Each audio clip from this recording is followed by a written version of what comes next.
Hello guys, welcome to APS Medical Academy. So today we will discuss about the पार्टोग्राफ्स.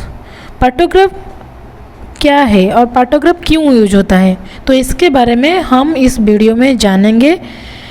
मतलब partograph का use क्या है, partograph कैसे use होता है. तो बहुत सारे डाउट्स रहते हैं सभी के अंदर कि पार्टोग्राफ को लेकर, जैसे कि पार्टोग्राफ एक सीट है जिसमें बहुत सारे चीज़ें होते हैं.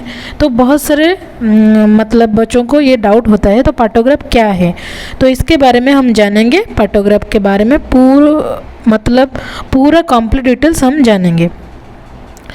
तो इसका डेफिनेशन है, एक partograph is a graphical recording और graphical representation of cervical dilatation and descent of head against duration of labour in hours. So इसको हम और एक तरीके से भी बोल सकते हैं, जैसे कि partograph is a graphical representation of maternal and fetal conditions, ऐसे भी हम बोल सकते हैं. और ये क्या इन्फॉर्मेशन देता है, जो कि पार्टोग्राफ एक सीट है, सिंगल सीट पेपर है जिसमें एक ही सीट होता है, एक ही पेपर सीट होता है. उसमें बहुत सारे यूजफुल इवेंट्स लेबर के, जो भी एक डिलीवरी पेशेंट होता है वो जो लेबर के टाइम होता है, तो लेबर के टाइम के अंदर जो भी इवेंट्स होता है, मतलब मैटरनल कंडीशंस में जो भी आता है और फिटल कंडीशंस में भी जो भी आता है और जनरल कुछ भी है इवेंट्स, उसको हम क्या करेंगे, पार्टोग्राफ के अंदर रिप्रेजेंट करेंगे. तो partograph is a single sheet of paper और graphical representation of maternal and fetal conditions. So partograph बहुत ही यूजफुल होता है लेबर के टाइम में और डिलीवरी के टाइम में, क्योंकि पार्टोग्राफ को देख के ही हम फर्दर ट्रीटमेंट करते हैं, फर्दर डिसीजंस लेते हैं. तो partograph is very useful in labour patients. So it is developed by E. A. Friedman in 1954, and pathograph was developed and extensively tested by WHO, that is World Health Organization. So World Health Organization ने इसको develop किया है and extensively test भी किया है partograph को. तो चलिए देखते हैं हम इसके पर्पज को और एम को, क्या इसका काम क्या है. मतलब ये डिटेक्ट करता है एबनॉर्मल प्रोग्रेस ऑफ लेबर, क्योंकि पार्टोग्राफ में हम सब सारा का सारा इवेंट्स मॉनिटर करते हैं, सारा का सारा इवेंट्स हम उसमें रिप्रेजेंट करते हैं, उसमें नोट करते हैं. तो इसीलिए वो एबनॉर्मल प्रोग्रेस ऑफ लेबर को भी डिटेक्ट कर देता है. मतलब लेबर का जो प्रोग्रेस होता है, लेबर का जो आवर्स होता है, फर्स्ट डेज ऑफ लेबर होता है, सेकेंड डेज ऑफ लेबर होता है, तो सभी का एक एक टाइम पीरियड, टाइम लिमिट होता है. तो उससे ज़्यादा होता है तो प्रोलॉन्ग लेबर हम बोलते हैं. तो ये क्या करता है, इस सीट से हम जान पाते हैं कि प्रोग्रेस ऑफ लेबर एबनॉर्मल है या नॉर्मल है, मतलब प्रोलॉन्ग्ड लेबर है, मतलब ज़्यादा टाइम ले रहा है या फास्ट हो रहा है, और इट्स कॉम्प्लिकेशन भी हम जान जाते हैं. Then to recognise maternal and fetal problems as well as possible, like जैसे कि हम मैटरनल एंड फीटल इवेंट्स को उस पर हम रिप्रेजेंट करते हैं. तो मैटरनल फिटल कंडीशन जो भी हमारा बिगड़ता है, जो भी हमारा मतलब प्रॉब्लम्स आता है, तो इसी को भी हम जान पाते हैं एंड ट्रीटमेंट भी दे पाते हैं as early as possible. To assist in early decision on transfer, augmentation और termination of labour, to transfer the patient to the higher centre और to augment the labour process और to terminate the labour process by CS और caesarean section will know about this by this sheet of paper. Like partograph क्या करता है, हमको बता देता है कि पेशेंट को अभी कॉम्प्लिकेशंस है, हम इसको ट्रांसफ़र करेंगे हायर सेंटर में, या हम ऑगमेंट ऑक्सीटोसिन ऑगमेंट करके अभी लेबर करवा सकते हैं, या हम CS के लिए हम डिसीजन ले सकते हैं. तो पार्टोग्राफ इसके लिए हमको इंडिकेशन देता है.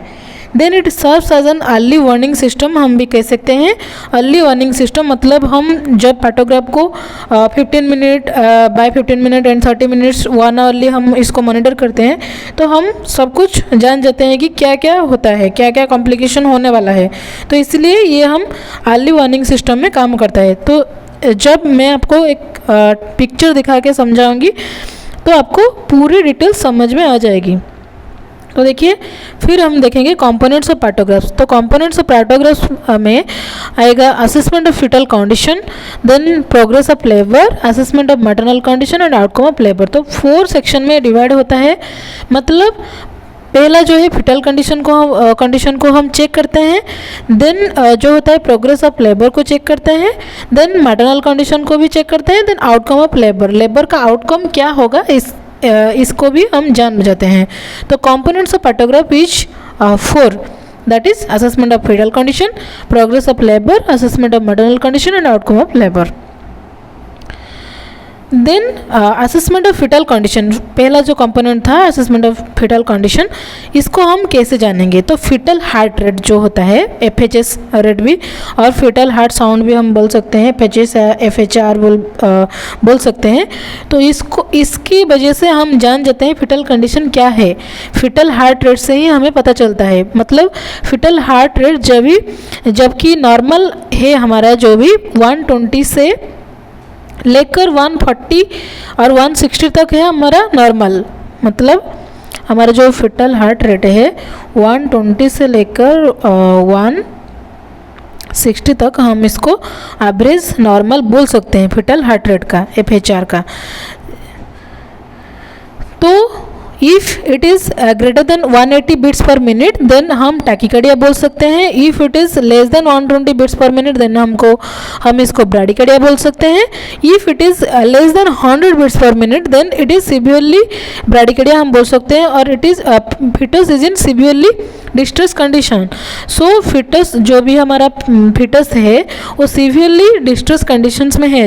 If the heart rate is less than 100 beats per minute then by knowing this we'll know about the outcomes, we'll know about the further treatment, so it is very helpful, that is fetal heart rate monitoring. So assessment of fetal condition by fetal heart rate, तो इसको हम अभी picture में देखेंगे। तो पहले आप देखिए कि जो भी पैथोग्राफ है इसी टाइप का एक सीट आता है कंप्लीट, ये तो आधा सीट है, मतलब फिटल हार्ट रेट का मैंने यहाँ पर सिर्फ जूम किया है। तो ये जो है पहले आपको कंसल्टेंट का नाम लिखना है, देन आपका पेशेंट का नाम यहाँ पर रहेगा, देन आपका जो भी पेशेंट का ग्रेविडा पारा जो भी है जो कि GPLA है वहाँ पर मेंशन रहेगा, मतलब ग्रेविडा कितना ग्रेविडा है, देन कितना पारा है, कितना pregnancy number of pregnancy, then कितना वायबिलिटी क्रॉस क्या है वो पारा के अंदर में जाएगा, देन हॉस्पिटल नंबर या रजिस्ट्रेशन नंबर यहाँ पर लिखा होगा, देन आपका time and date of admission mention करना होगा।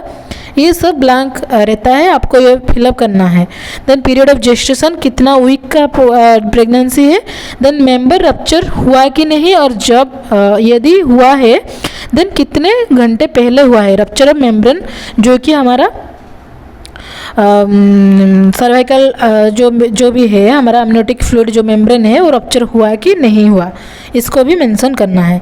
देन पहले आप देखिए जो कि फिटल हार्ट रेट ये होता है, ये एक ग्राफिकल फॉर्म में है, 80 से लेकर 200 तक रहता है, जो कि हमारा जो लगभग 140 एवरेज है हमारा, एवरेज मतलब नॉर्मल।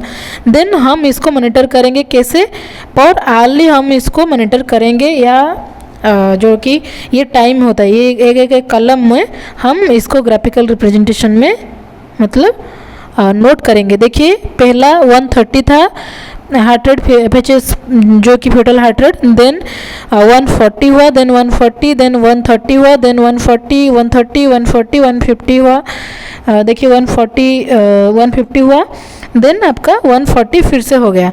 तो ऐसे ही हम मॉनिटर करेंगे fetal heart rate throughout the labour process. तो इसी से ही हमको फिटल कंडीशन पता चल जाएगा फिटल हार्ट रेट से।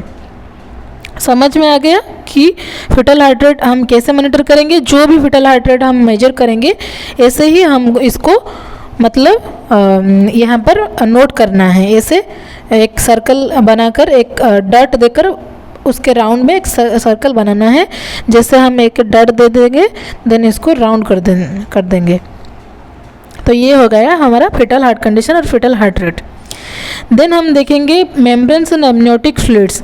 इफ मेम्ब्रेन्स और अम्नियोटिक फ्लूइड इसको भी आपको नज़र करना होगा, मतलब if the amniotic fluid membrane is ruptured, then if it is not ruptured then we will write it as intact membrane, that is I. The symbols are used like I, C, B, M and A. that is the symbols. These are the symbols that is used for amniotic fluid or rupture of membranes. So if the membrane is not ruptured, then we will write as I, that is intact membrane. If the membrane is ruptured, then there is four conditions. Like if the membrane is ruptured and the liquor or fluid is clear, then we will write it as C. If the membrane is ruptured but the liquor or the fluid is in meconium stand, then we will write it as M, that is stand liquor meconium liquor. If the membrane is ruptured and the liquor is in blonde stand, then we will write it as B symbol.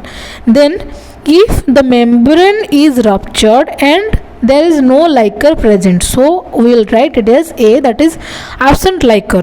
So I think you will understand this when you see the pictures, that is the pantograph form. So see this amniotic fluid, that is CC, here it is mentioned as C, that is the membrane is ruptured and the fluid is clear, so that's why it is written as C. If the membrane is ruptured but there is meconium stand, then we will write it as M. So we will write it as M. If the membrane is ruptured, so this line, amniotic fluid line, will mention it as C or M or I or B or A. So here you will see this intact. For intact membrane we will write it as I. For ruptured membrane and clear liquor we write it as C. For ruptured membrane and meconium liquor, then we will write it as M. For ruptured membrane and blood liquor we will write it as B. For ruptured membrane and absent liquor we will write as A. So amniotic fluid row is here. We will write here the status, that is if when the patient is admitted, it is the membrane is intact, then we will write it as I. Then when it is ruptured at the time of moment, we will identify the liquor status, that is clear or meconium stand or blood, then we will write it as C or M or B or A.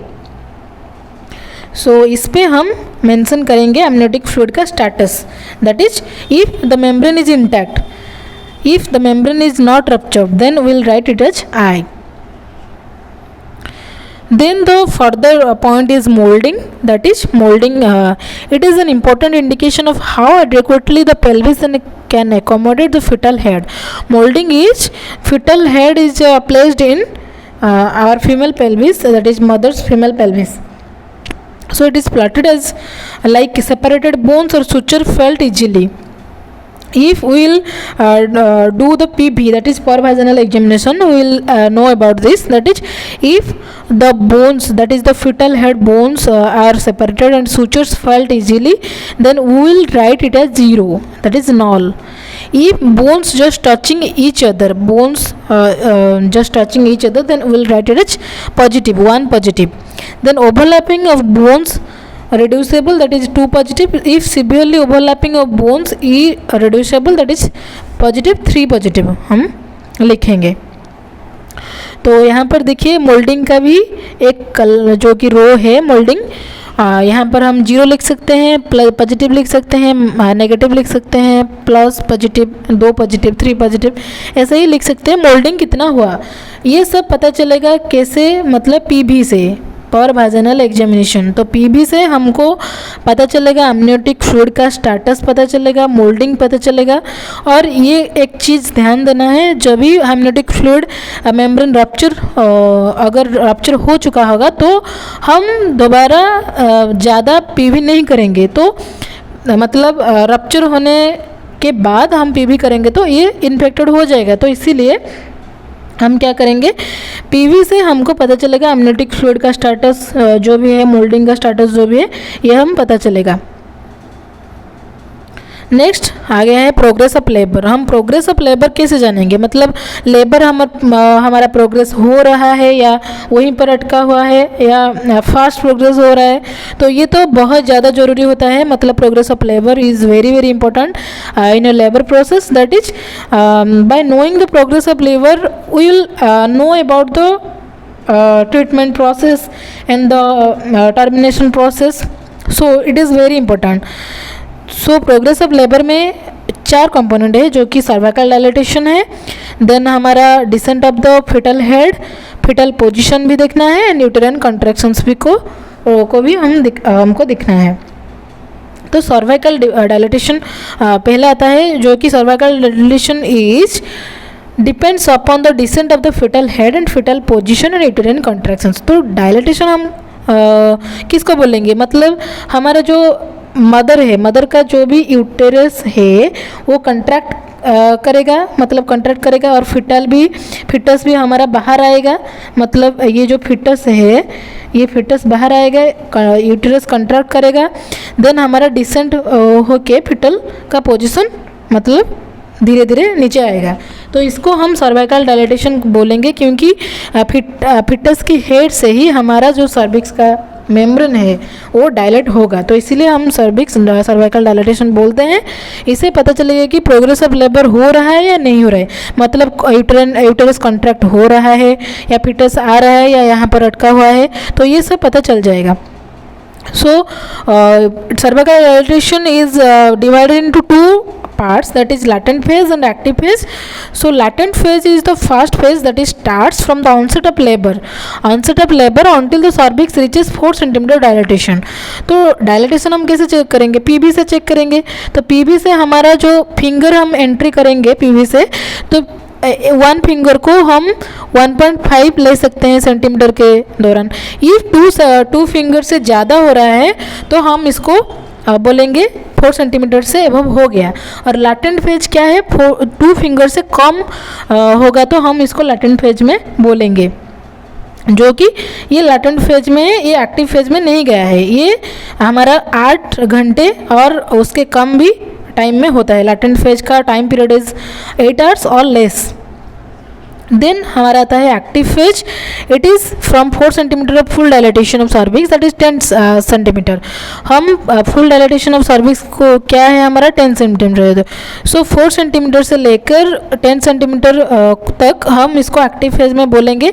तो ये dilate होगा at a rate of 1 centimetre per hour और faster. So active phase में क्या करना है, हमको जो भी काम करना है एक्टिव फेज में ही करना है, मतलब जल्दी जल्दी और इमरजेंसी में करना है। एक्टिव फेज हमारा जो इस फेज में ही हमारा डिलीवरी होता है। तो एक्टिव फेज में क्या होता है, 4 सेंटीमीटर से लेकर 10 सेंटीमीटर तक डायलेट हो जाता है, उसके बाद हमारा मतलब डिलीवरी होता है। मतलब इस टाइम में हमारा जो भी लेबर का प्रोसेस है वो सब चलता है। देन हमारा ये दोनों को माइंड में रखना है। पार्टोग्राफ के फर में आपको दिखेगा कि अलर्ट लाइन एक है, देन हमारा एक्सल लाइन भी एक है। अलर्ट लाइन को हम हेल्थ फैसिलिटी लाइन बोलते हैं, क्योंकि अलर्ट लाइन क्या है, if the line is drawn from 4 cm to 10 cm dilatation at the rate of 1 cm per hour moving to the right of the alert line। ये 2 line आपको मिलेंगे partograph में। If हम इसको कैसे करेंगे, 4 सेंटीमीटर से स्टार्ट हुआ, मतलब पार्टोग्राफ हम कब से स्टार्ट करेंगे, if the phase is active phase. Latent phase में हम पार्टोग्राफ नहीं कर सकते हैं, क्योंकि हमारा स्टार्ट होता है 4 सेंटीमीटर से, और 4 सेंटीमीटर हो जाने से हमारा एक्टिव फेज स्टार्ट हो जाता है। तो लैटेंट फेज ऐसे हमारा ऑब्जर्वेशन फेज होगा, और पार्टोग्राफ हम कब मॉनिटर करेंगे, जब एक्टिव फेज में ही मॉनिटर करेंगे। तो ये भी हमारा MCQ वाला क्वेश्चन आता है, पार्टोग्राफ कौन सी फेज में हमको मॉनिटर करना है। तो इसका आंसर है एक्टिव फेज में हमको मॉनिटर करेंगे, क्योंकि एक्टिव फेज हमारा 4 सेंटीमीटर से लेके 10 सेंटीमीटर तक डायलेटेशन में होता है। तो देखिए 4 सेंटीमीटर से लेकर 10 सेंटीमीटर में 2 लाइन है, जो कि alert line and there is another line that is action line. If here हम मॉनिटर करेंगे सर्विकल डायलेटेशन, दैट इज इसको हम ग्राफिकल में जो कि नोट करेंगे। If the dilatation line is crossing the मतलब move right to the alert line, then will refer to the higher centre. मतलब हम if the patient is in a primary center or secondary center, if there is any complications, then we'll move the patient to the higher center. Then partograph is very useful at that moment. So partograph क्या करेंगे, partograph के हिसाब से ही हम patient को higher centre में refer करना है, मतलब रेफ़र करना है या नहीं करना है, इसे पता चल जाएगा। मतलब हमारा 4 सेंटीमीटर से अलर्ट लाइन से ये जो अंदर की बात मैं बोल रही हूँ, यहाँ पर होगा तो ठीक नहीं है, अलर्ट लाइन के ऊपर है तो डिलीवरी जो कि प्रोग्रेस ऑफ लेबर ठीक ठाक है, हमारा डिलीवरी हो सकता है, हम मैनेजमेंट कर सकते हैं। लेकिन यहाँ पर होगा तो प्रोग्रेस ऑफ लेबर स्लो हो रहा है तो हमको और देर इंतज़ार नहीं करना है, हम क्या करेंगे, पेशेंट को शिफ्ट कर देंगे हार्ट सेंटर को if there is no facility available in that hospital. So there is another line, that is second line, action line, that is hospital line हम बोल सकते हैं। एक्शन लाइन तक हमको प्राइमरी सेंटर में पेशेंट को नहीं रखना है, एक्शन लाइन क्रॉस करेगा तो इमीडिएटली हमारा जो भी डिसीजन लेना है और स्पेसिफिक मैनेजमेंट करना है तो action line tertiary level hospital में ही ले सकते हैं, मतलब टर्शियरी में ओनली एक्शन लाइन और हॉस्पिटल लाइन को ही मैनेजमेंट कर सकते हैं। तो action line is only for tertiary level और higher centre, higher level of health care facility. So ये समझ में आ गया। तो यहाँ पर देखिए आप, जो कि यहाँ पर जो सर्वाइकल डायलेटेशन है सेंटीमीटर में, that is onset of labour, date and time, यहाँ पर डेट मेंशन करना है, टाइम मेंशन करना है। देन आपका डिसेंट ऑफ हेड जो भी यहाँ पर मेंशन करना है, हमको सर्वाइकल डायलेटेशन देखना है पर सेंटीमीटर में। देखिए 4 से स्टार्ट हुआ है, 4 से 1 2 3 से स्टार्ट नहीं हुआ सर्वाइकल डायलेटेशन, तो एक्टिव फेज में ही ये स्टार्ट होता है। तो हमारा जो भी डायलेटेशन है यहाँ पर देखिए, ये जो रेड कलर का लाइन है ना, यहाँ से होता है तो हमारा ठीक ठाक है, प्रोग्रेस ऑफ लेबर ठीक है, तो इसीलिए हम इसको मैनेजमेंट कर सकते हैं। If the line falls in this the line between this two lines, then will refer the patient to the higher centre और tertiary level care. Then if the line is crossing here, मतलब यहाँ से आता है हमारा line, progress of labour is delaying, then will immediately manage the case और situation by doing CS और any assisted labour और assisted delivery process. So cervical dilatation is very very important. So आप जब भी मॉनिटर करते हो या major करते हो तो ठीक से, और जो कि यहाँ पर ग्राफिकल रिप्रेजेंटेशन ही आपको पता चल जाएगा। देन आ गया हमारा descent of the fetal head. It should be assess by using rule of fifth to assess engagement. तो फिटल का हेड जो है वो डिसेंट हो रहा है या नहीं, मतलब नीचे आ रहा है या नहीं। Rule of fifth means the palpable fifth of the fetal head are felt by the abdominal examination to be above the level of symphysis pubis.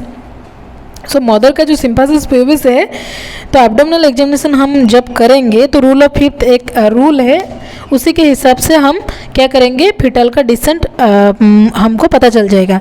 When 2/5 और less of the fetal head is felt above the level of symphysis pubis, this means that the head is engaged and by vaginal exam. Symphysis pubis से above 2/5 हमारा जो कि foetal head आ गया हो तो हमको पता चल जाएगा कि वो एंगेज हो गया है फिटल का हेड। तो lowest part of vertex has passed और it is at the level of ischial spine. So यहाँ पर हम देखेंगे पिक्टोरियल फॉर्म में। तो ये देखिए 0/5 है हमारा, जो ये पेल्विक ब्रीम है, ये एब्डोमेन है, मतलब 0/5 हम इसको बोलेंगे, मतलब यहाँ से स्टार्ट होगा हमारा 5/5 से, मतलब फिटल हेड पेल्विक ब्रीम के ऊपर आता है तो 5/5 हम बोलेंगे। देन थोड़ा सा नीचे आएगा तो 4/5 और थोड़ा सा 3/5, तो मीडियम में हो जाएगा तो 2/5 जो कि एंगेज्ड हो गया है, 1/5 और भी ज़्यादा एंगेज हो गया, 0/5 जो कि none of head is palpable. तो इसको हम कैसे जानेंगे, 5/5 होगा तो कम्प्लीटली एबव होगा, कम्प्लीटली हम जो कि हेड को पाल्पेबल कर सकते हैं। देन 4/5 में सिंसिपुट high, occiput easily felt. Then हमारा 3/5 में सिंसिपुट फेल्ट होगा, ऑक्सीपुट भी फेल्ट होगा। देन 2/5 में सिंसिपुट फेल्ट, ऑक्सीपुट जस्ट फेल्ट, थोड़ा सा फेल्ट होगा। 1/5 में सिंसिपुट फेल्ट होगा, then occiput not felt. Then 0/5 में कुछ भी फेल्ट नहीं होगा, पाल्पेबल नहीं होगा। तो देखिए यहाँ पर पाल्पेबल कैसे करते हैं, head is mobile above the symphysis pubis, that is 5/5। Here देखिए पाल्पेबल होता है पूरा का पूरा हेड। देन हेड इज 2/5, मतलब यहाँ पर देखिए सिम्फेसिस प्यूबिस के अंदर चला गया होगा एबव सिम्फेसिस प्यूबिस, तो यहाँ पर 2/5 है। और यहाँ पर 2 बाई फिंगर मतलब आता है। 2 बाई यहाँ पर देखिए, यहाँ पर पूरा पाम हमारा फेल्ट होता है, यहाँ पर 2 फिंगर हमारा फेल्ट होता है। तो इसीलिए जो कि इसी के हिसाब से हम डिसेंट का जो भी है डिसेंट ऑफ हेड को मैनेज करेंगे। मतलब आप जो पाल्पेबल करते हो मदर का जो सिम्फेसिस प्यूबिस के जो कि पेल्विक और सिम्फेसिस प्यूबिस के प्लेस में, तो पाम जो कि फिटल हेड को आप पाल्पेबल कर सकते हो पाम के अंदर, तो हम इसको 5/5 देंगे। देन 2/5 को किसके देंगे? Only 2 finger we felt. मतलब ये वाला ईजी है आपको याद रखने के लिए। तो 2 फिंगर में ओनली हमारा क्या फेल्ट होगा? सेंसिपुट ही फेल्ट होगा, ऑक्सीपुट तो चला गया होगा, एंगेजमेंट हो गया होगा, तो इसीलिए फेल्ट नहीं होगा। इसके हिसाब से हम डिसेंट ऑफ हेड को मेजर करेंगे। देन हमारा आ गया assessment of maternal condition. So maternal condition को हम कैसे असेस करेंगे? तो बहुत सारे सिचुएशन है, जैसे कि ऑक्सीटोसिन इंजेक्शन ऑक्सीटोसिन दिया हुआ है या नहीं, कितने टाइम से दिया हुआ है, पल्स दिखना है, देन हमारा टेम्परेचर मॉनिटर करना है, यूरिन वॉल्यूम देखना है, प्रेजेंस ऑफ एल्बुमिन और एक्सीटोन, जो कि यूरिन में प्रेजेंस ऑफ एल्बुमिन है या एक्सीटोन है या नहीं, ड्रग्स और आईवी फ्लूइड्स क्या चल रहा है, ब्लड प्रेशर कितना है, ये सब के हिसाब से हम मैटरनल कंडीशन को भी असेस कर सकते हैं। या मदर का कंडीशन ठीक है या मदर का कंडीशन भी कुछ खराब हो रहा है, इसके हिसाब से ही हमको पता चल जाएगा। तो यहाँ पर देखिए आप पूरा कंप्लीट है, जो भी हमारा पहला हमारा फिटल हार्ट रेट हो गया, अमनियोटिक फ्लूइड हो गया, मोल्डिंग हो गया, cervical dilatation, decent of head हो गया। देन हम नीचे आएंगे तो ऑक्सीटोसिन, देखिए ऑक्सीटोसिन है यहाँ पर, कितना ड्रग्स पर मिनट पर चल रहा है, ड्रग्स एंड आईवी फ्लूइड्स है तो यहाँ पर लिखना है हमको कौन से आवर में क्या क्या ड्रग्स और फ्लूइड्स चल रहा है। देन बीपी पल्स, इसको इस पर हम मेजर करेंगे। तो बीपी को देखिए हम कैसे मेजर करेंगे, ऐसे लंबे लाइन में हमको इसको मेजर करना है, ऐसे ऐसे कि, लेकिन पल्स को ये पल्स को हमको ऐसे ऐसे करना है, बीपी को हम ऐसे आरो मार्क से करते हैं। मतलब ये वाला है डायस्टोलिक, ये वाला है सिस्टोलिक। देखिए ये जो आरो मार्क्स है ना, तो इसमें टॉप का पोजीशन है हमारा सिस्टोलिक बीपी, देन हमारा डायस्टोलिक बीपी। तो बीपी को हम 4 आवरली मेजर करते हैं, लेकिन पल्स को हम हाफ एन आवरली मेजर करते हैं या 1 आवरली मेजर करते हैं। तो बीपी को हम 4 आवरली ही मेजर करते हैं। ये वाला याद रखिए, बीपी को 1 आवरली मेजर करना जरूरी नहीं है।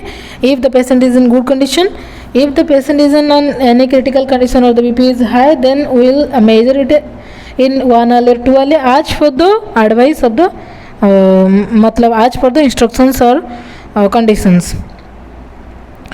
तो नीचे में क्या करेंगे, टेम्परेचर को मॉनिटर करेंगे। यहाँ पर देखिए टेम्परेचर भी 4 आवरली ही मेजर होता है, 36.8 है, देन 37 है, तो टेम्परेचर को भी डिग्री सेंटीग्रेड में मेजर करना है।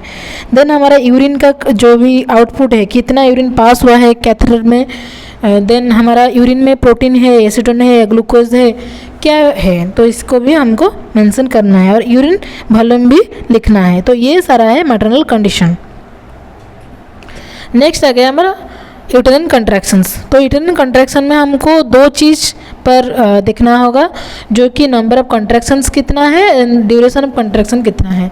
मतलब कितना कंट्रैक्शंस आ रहा है विदिन 10 मिनट्स, याद रखिए विदिन 10 मिनट्स हमको चेक करना है, ये हाफ आवर नली में।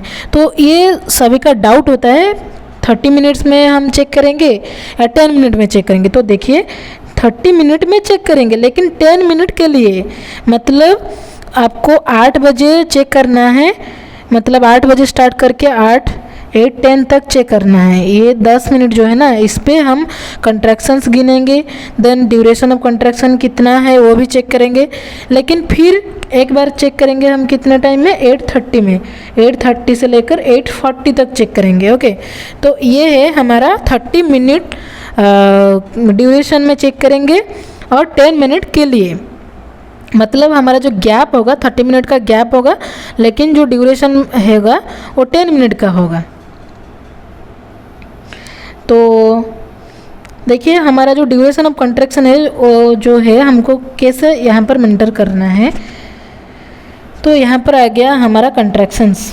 तो देखिए ये 3 types of pictures are there, that is one is dot form, then one is stripe form, then one is darkening form.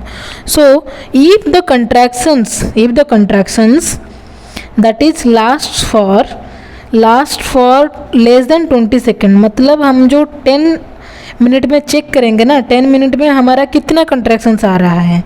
मतलब हमको पहले क्या करना है, हमको पहले 30 मिनट में चेक करना है 10 मिनट के लिए। 10 मिनट में हम चेक करेंगे कितना कंट्रैक्शंस, मानो कि 3 कंट्रैक्शंस आ रहा है तो एक कंट्रैक्शंस में कितने सेकंड का है, ये वाला भी चेक करना है। तो देखिए 30 मिनट के गैप में 10 मिनट ड्यूरेशन में कितना कंट्रैक्शंस है, एक कंट्रैक्शन का कितना ड्यूरेशन है, ये वाला चेक करना है। तो इसको याद रख लीजिए।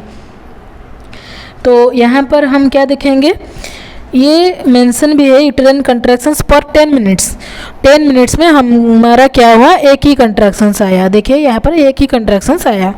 तो हमको एक ही बॉक्स को मतलब डार्कनिंग शेडिंग करना है। तो एक ही बॉक्स हो, एक आएगा तो एक, देन पहले नेक्स्ट आवर में एक ही आया, नेक्स्ट आवर में हमारा 2 आया, नेक्स्ट में 2 आया, नेक्स्ट में 3 आया कंट्रैक्शंस, नेक्स्ट 3, नेक्स्ट 4, नेक्स्ट 5, ऐसे ही हमारा बढ़ता चला जाएगा नंबर ऑफ कंट्रैक्शंस।